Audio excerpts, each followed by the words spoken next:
started when I was 8, which I always say is like over the hill in classical music, like way over the hill.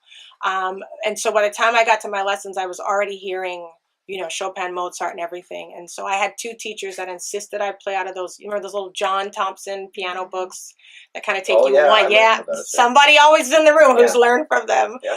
But after, a couple new tunes. Yeah. I always joke that, well, it's not really a joke, it's the truth. But those first 2 teachers, the first one insisted I play out of one of those books, and I kept begging for, real music. And unfortunately, he would not budge, and he died about 8 or 9 months after starting to teach me, which was sad, but also I was a little happy. I got a new piano teacher, and I went to my new teacher, and he also played jazz and gospel. I thought he was going to teach me blues chords and foot pedals. He wouldn't. He insisted I play out of a level 2 John Thompson book.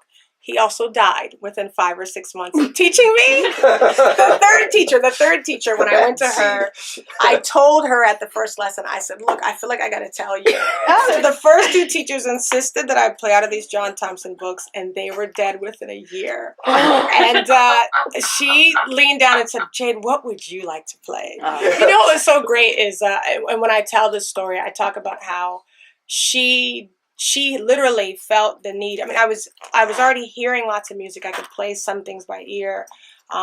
Nobody was paying attention to the fact that I would take those books home and learn the whole book in 1 week and bring it back and say I can move on, because they were so stuck in how they always taught their students. This teacher did something differently. And again, is another reason that I'm here in front of you. I had already decided that if she broke out a John Thompson book, I was going to quit piano.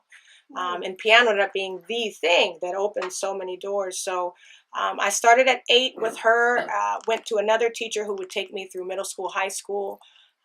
For college, I got into, all the Big Ten places, Peabody. The one place I didn't get into was Juilliard, so my heart was crushed.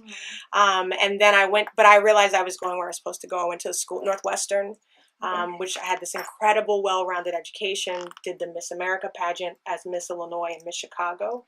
Miss America started me with the speaking. I spoke on youth suicide prevention. I testified in front of Congress as a 21, 22-year-old on behalf of mental health funding. Speaking has been kind of an interesting turn of events. I used to make my career primarily as a concert pianist. And then that started speaking during those concerts. That led to more speaking engagements. And then a few years, probably 2012, to when I had my first major non-arts related speaking engagement. And that kind of opened a lot of doors from there. I was primarily doing classical music, traditional recitals, playing with orchestra.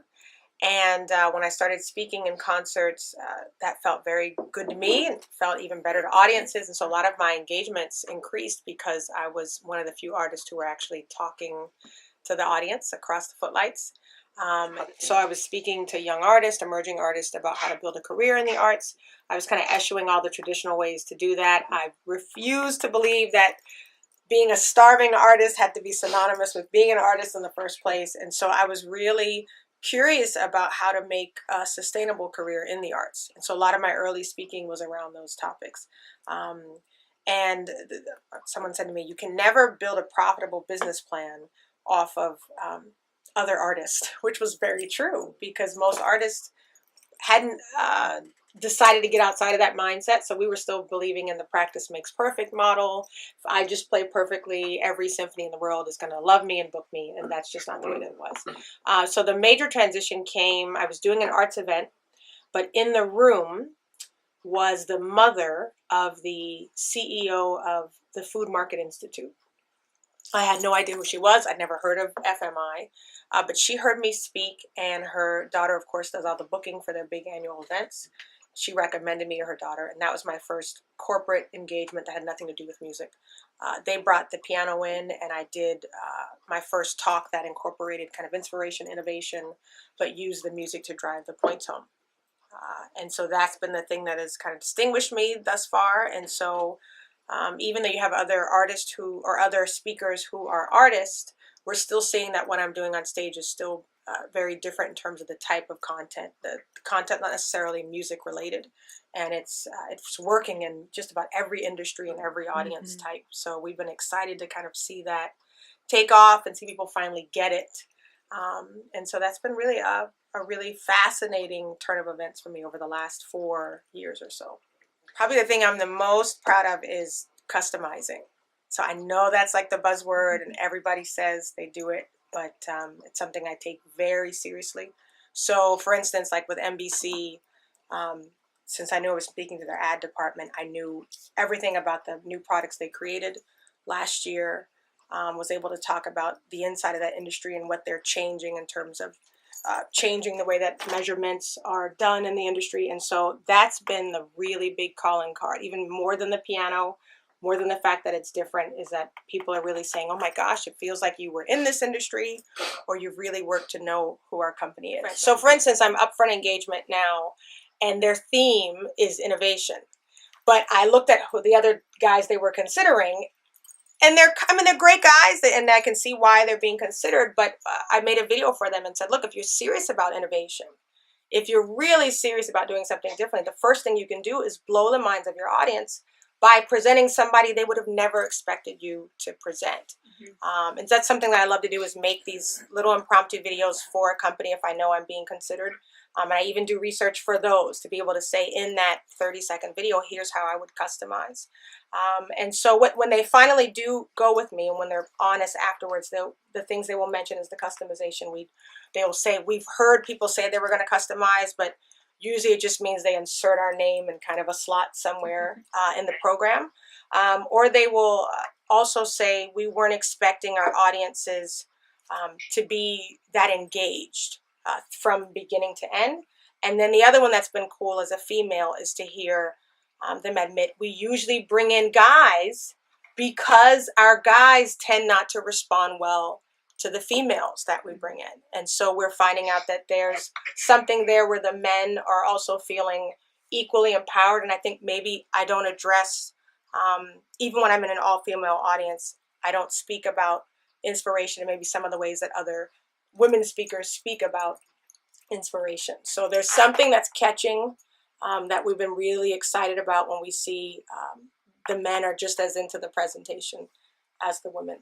But I pick my shoes out specifically for the women in the audience because I know that they get it, you know. And even my assistant is here. You guys can't see her, and we broke out a pair of shoes for NBC, and I said, you know, NBC, they're worthy of these shoes. They're gonna get these shoes. So those elements are important to me. The presentation, everything from what I wear on stage. I want to bring that show element in so that they know as soon as I come on the stage, it's not going to be the typical speaker they're used to. So, and that's been effective. That's been a really powerful part of the branding as well. When we do those pre-event calls, which I'm guessing most speakers do, but we'll get on the pre-event call, and one of the main thing I'm wanting to know is what's keeping your people up at night. Like, what's the stuff they're not telling you, but you already know that this is really bothering them. And then I really work that into the presentation. So that's probably the piece that I'm the most proud of, the most excited by. And it's really the piece that's resonating the most. After all the flash and, dazzle of the show itself, people are talking about the fact that they felt like I knew the industry. Also makes it much more interesting for me, because if I'm doing the same kind of canned presentation multiple times a month or a week, it wouldn't be very interesting for me. So I love the deep dive of learning the industry and then working it into what I'm doing. Let's see, this year alone we did, I think this was my third engagement with Nationwide. When I started with Diane, my first engagement was Mass Mutual. So I've done a lot of the bigwig financial services. Royal Bank of Canada has been a really wonderful repeat client, and we just recently, last year or so, have been on a Canadian roster as well.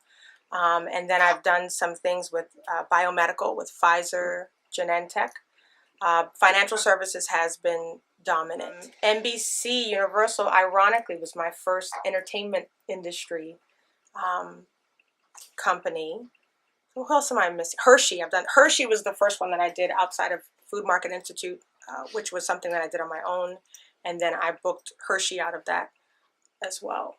And then I did Raytheon this year, so I had energy. Finally, was able to get into energy this year, which was really exciting. I'm a big SPY buff, and so that was fun to be able to work those interests into that presentation.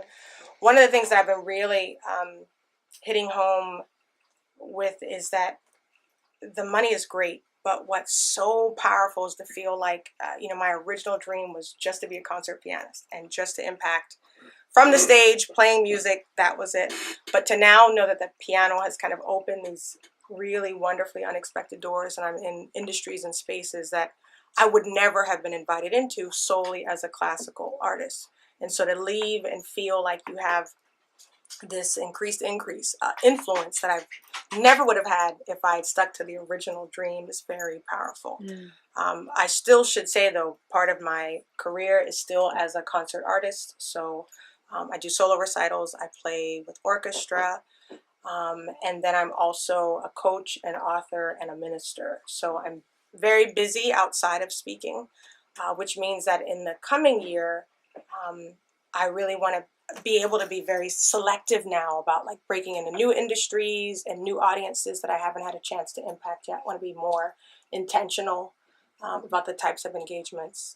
I would love to do more entertainment just because I'm out of that world. So to be able to speak to them head on would be wonderful, to speak to more creatives. The multi-level marketing industry is one that I think I would do well in because I understand as an entrepreneur what it's like to be building a business from the ground up. And more women's or really inspirational leadership events as well. I'm really enjoying, I love the all-female spaces, but what I'm finding is that usually if I'm doing inspiration, if it's live online, a lot of guys are like, well, what can we join or where can we find you? And so I'm having some good success from people are saying, and they're being honest.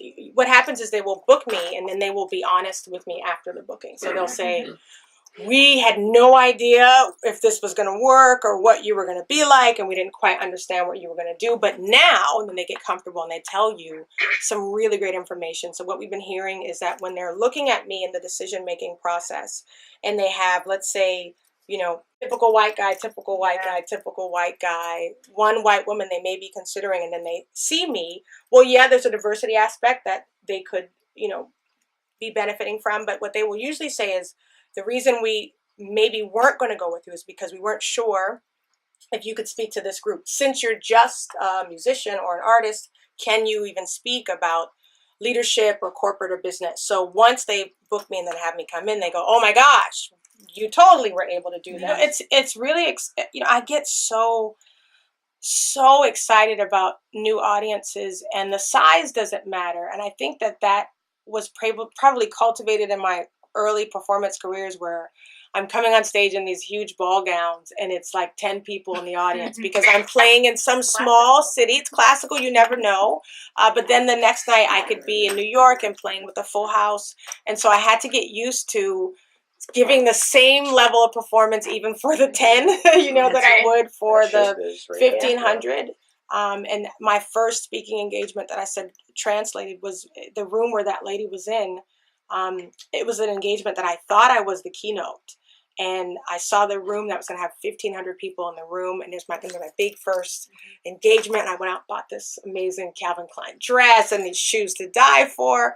And then the morning of the engagement, they politely walked me right past that room and put me in a room maybe 2 times this size. And there were about 15 people in the room. And I'm still, decked out in my CK. And I remember having this moment of pride where I thought I was the keynote and on the main stage. I realized everybody was called a keynote. We just were keynotes in the breakout rooms, apparently. And I remember having to literally, before the audience finished filing in, the few of them, I remember having to turn my back and just say a little prayer. And I was saying, God, help me. First of all, forgive me of this pride I'm feeling, and help me be able to deliver the same presentation that I would have had I been on that main stage. And that's the room where what I thought was this little old lady was in there. And I thought, oh, bless her heart. She just doesn't want to get up and leave because she's in the wrong. She's supposed to be in the big space, and she's just being polite and staying there. And she was the mother, of this lady who ran this powerful organization. And she had gone home. She didn't say anything to me that day. And she'd gone home to her daughter, and they had just hired Coach K, I think the year before. And she said, I've heard Coach K, he's awesome, but you got to have this lady. You got to have this lady. And so she was really the first that lady saw me, and had I underperformed, had I been kind of standoffish because it was the smaller room, I literally might not be sitting here with you. But I always say, if a genie came along and said, I could give you your original dream, which was Juilliard, Carnegie Hall, and then all the major symphonies, and that's it. So many things would have played out differently. I don't think I would have married when I did. I would have lived probably in Europe for a few years before I came back here. And so I think the original dream, it doesn't even sound as appealing as it used to. But you couldn't have told me that, at 18, going into college, that's what I was going to do. And it was my husband who very boldly said to me when I was in grad school, he said, Jade, I don't know if this piano thing is going to be all you're going to do. I think it's going to open doors. You'll play, but it won't be the thing. He said, I was just trying to say that I saw that what you were doing was always going to be bigger than just the instrument. At the time, I couldn't receive it because I only wanted to play the piano. So I always say, your purpose is not the thing you do; it's the thing that happens in others when you do what you do. And so that's what the piano has been. It's been this vehicle. It's like my Trojan horse. It kind of gets me in the room, and then all sorts of other things pop out that end up being maybe a little more important than the Mozart or the Beethoven that I'm playing. But the audiences are really liking all of it.